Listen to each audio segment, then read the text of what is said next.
Buen día, ¿cómo están? La última vez que nos habíamos visto, trabajamos desde esta placa de la ética en las organizaciones, del texto de Cortina, ¿se acuerdan? Lo tomo como para refrescar la memoria y recordarles que la ética de las organizaciones tiene que ver con poder definir el producto y el lugar que cada una de ellas ocupa, siempre considerando su relación con el entorno, con el ambiente con el que está vinculado y entendiendo que es necesario que cada organización cumpla con su razón social para que no se desequilibre la sociedad y porque cada una tiene una importancia desde ese lugar de entregar lo que se espera y de cumplir con lo que ellas esperan. Obviamente también tiene que tener presente cómo y de qué manera la sociedad va evolucionando, tanto a nivel moral como a nivel legal, para poder interactuar de la mejor manera posible en sociedad. Pensemos, por ejemplo, que hace unos cuantos años atrás, pero no muchos, más de 20 y pico, existían en Argentina edictos que autorizaban a la policía a llevar detenidos a las personas que andaban transvestidas por las calles, porque era ilegal que una persona luciera vestimentas distintas de las que su género, su sexo estaba reconocido legalmente. Ahora, hoy en día, eso no es así porque tenemos una ley que los ampara y porque además a nivel social también ha cambiado muchas cosas que han llevado a la aceptación de la identidad de género.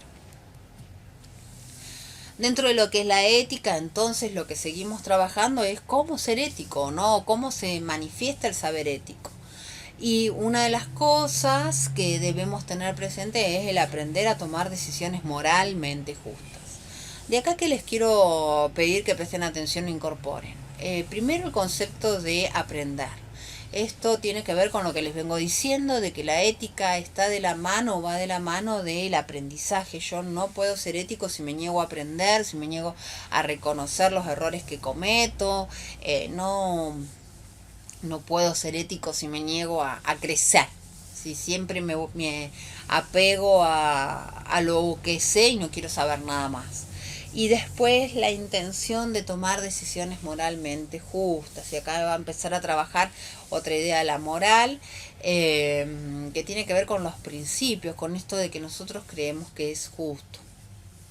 Ahora bien, para poder hacer todo eso, primero lo que tenemos que hacer es respetar los derechos humanos, siempre de una moral crítica. Y este concepto de moral crítica es importante, lo van a ver que se repite en varias partes del texto y tiene que ver con una posición de reflexión frente a lo que viene, lo que nos viene de afuera, teniendo presente que el derecho positivo, que es en realidad las leyes, más fácil para que ustedes lo reconozcan, y la moral social existente, esa moral que nos rodea, no necesariamente van a ser justas, que están basadas en prejuicios, que están basadas en las limitaciones históricas que hacen, por ejemplo, que los hombres tomen determinadas leyes o no. Tengamos, por ejemplo, en Argentina desde 1951 la mujer puede votar y sin embargo fueron necesarios que muchos años después se establezca un cupo de femenino en la ley para que pudieran alcanzar la misma equidad o la misma posibilidad de ejercer cargos electivos, ¿sí? Eso es, eso nos muestra que si la ley no necesariamente va de la mano de la percepción moral o de la percepción social, entonces si bien se les reconocía el derecho al voto y se los incorporaba a la vida política desde ese lugar, fue necesario que la ley intervenga una vez más como para forzar o para cristalizar de alguna manera este reconocimiento social que no se hacía efectivo a la hora de formar las listas para candidatos. Entonces, Con modo de resumen, lo que venimos viendo es que la ética es un equilibrio entre la libertad y la responsabilidad. La libertad, ¿cómo la consigo? La consigo trabajando mi aprendizaje, mi autorreconocimiento, mis limitaciones, las limitaciones de los otros, siempre con una postura de apertura que a mí me permita adquirir la mayor cantidad de saber posible para poder tomar la mejor decisión posible. Y después la responsabilidad, que tiene que ver con saber que yo tomo una decisión y que por más que esa decisión aspire a ser justa, también puede ser que me equivoque. Entonces tengo que asumir las responsabilidades de mis actos. En eso va lo ético, de asumir lo bueno y lo malo de todo lo que yo haga. Así entonces empezamos a trabajar la idea o el vínculo entre la ética y la moral, y podríamos decir que son las dos caras de una misma moneda. Hay una línea de principios que conducen nuestra acción, que nos plantan frente al mundo, que nos hace pensar en un modelo de sociedad, pero una, que es la ética moral, es la que vivimos a cotidiano, esto que nosotros hacemos sin pensar, que lo hacemos porque creemos que está bien, pero no nos ponemos a cuestionar cuán bien está cuando lo hacemos, ¿no? Vamos por la vida en función de esos lineamientos de pensamiento. Por el otro lado está la ética, donde ahí sí aparece la razón. Y este es un componente que ya nos venía planteando Aristóteles y que lo ratifica Cortina cuando habla de una razón que nos lleva o nos impulsa a tomar las mejores decisiones posibles. Es decir, que nosotros la ética que nosotros apliquemos puede ser también, o es de hecho, una acción crítica y reflexiva sobre nuestros principios morales. Y en esa construcción reflexiva es donde también nosotros podemos descubrir que somos portadores de prejuicios, que somos limitados, que tal vez no comprendemos del todo lo que creíamos comprender, y bueno, cuando nos damos cuenta de eso podemos intervenir, podemos generar algo mejor, más positivo para nuestra vida moral. Entonces, ¿cuál es el métier, la trama, la tarea de la filosofía moral? Básicamente son tres: aclarar qué es lo moral y qué es, cuáles son sus rasgos. Lo siguiente es fundamentar la moral e identificar las razones por las cuales los hombres se comportan moralmente, y después aplicar la ética. Los dos primeros tienen que ver con la fundamentación de la ética. Vamos a entender que todos tenemos principios de los cuales nos movemos en la sociedad, pero que cuando vamos a ver cuáles son esos principios con los cuales nos movemos, nos damos cuenta que no tenemos los mismos contenidos, no los llenamos de la misma manera. Entonces, una vez establecido eso, establecido cómo es que se llena el concepto de moral, una vez que establecemos eso, entonces podemos pensar o empezar a pensar seriamente o a poder empezar a entender en realidad cómo es que se comporta o por qué las personas se comportan como se comportan, y cómo vamos a ver ese comportamiento cuando aplican esos principios o cuando aplicamos esos principios a nuestra cotidianidad o a nuestro espacio profesional. Entonces, como les decía, los fundamentos de la ética van a tener 5 principios puntuales que tienen que ver con el reconocimiento de la estructuración moral de los hombres. Es esto de lo que hablábamos recién, ¿no? De dónde está parado el sujeto, cuál es el contenido que tiene su moral. Después, entender que todos buscamos la felicidad, que hay una tendencia en los seres humanos a buscar la felicidad. Entonces, la ética debería generarnos a nosotros espacios de felicidad,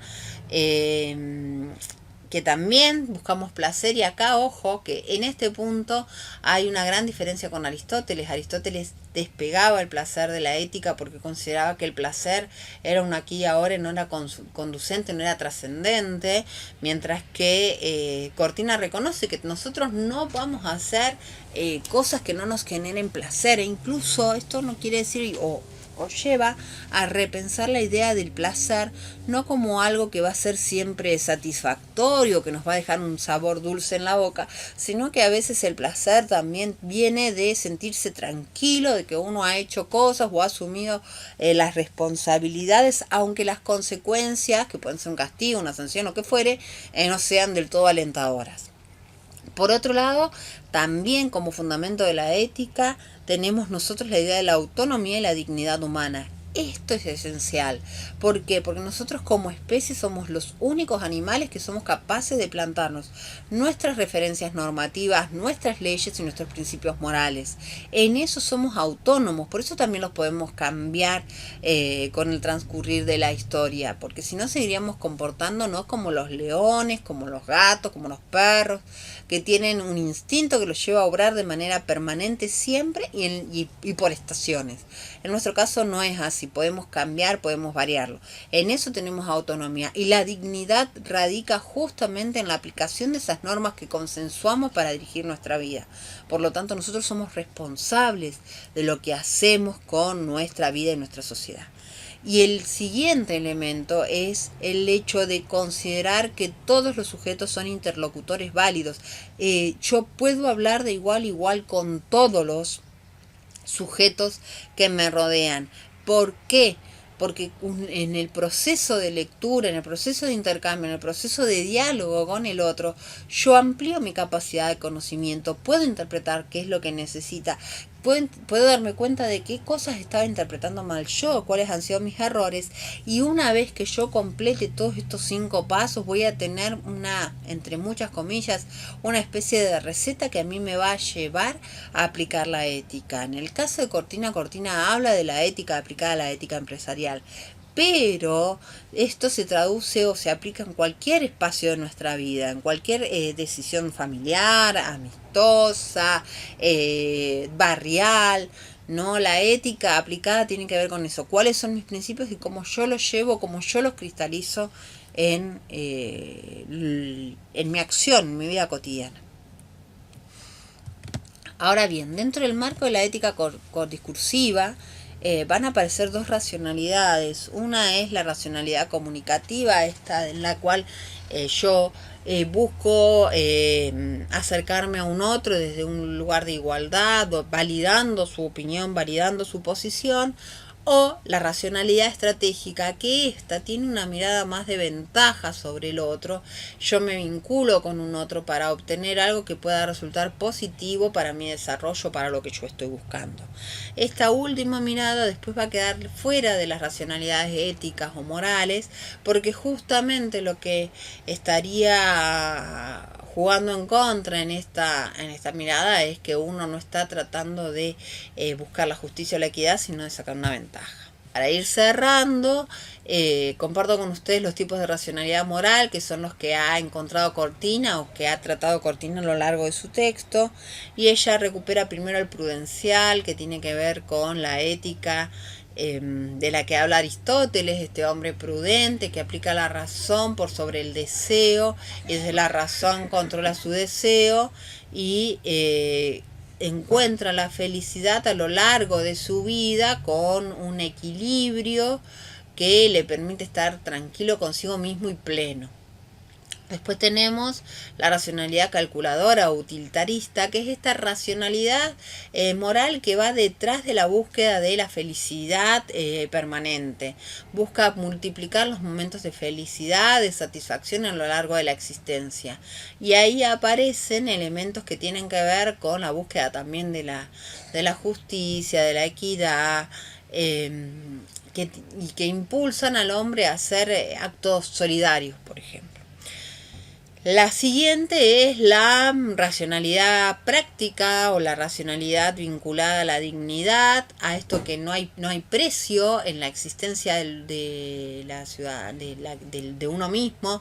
Hay cosas que sabemos que no vamos a negociar, por más que nos ofrezcan resolvernos nuestra vida a nivel económico. Eso es la racionalidad moral práctica, los principios bases sobre los cuales cada uno de nosotros nos montamos todos los días para salir a la calle y a vivir la vida.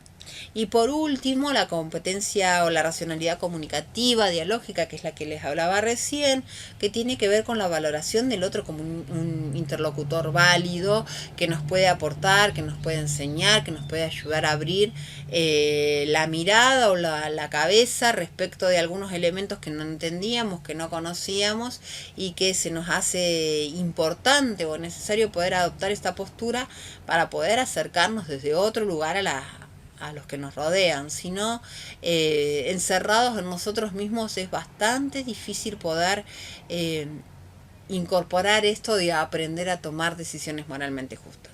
Bueno, espero que esto les haya resultado de utilidad. Cualquier cosa, nos volvemos a ver el próximo martes y ahí charlamos y ampliamos y mejoramos todo esto. Que estén muy bien.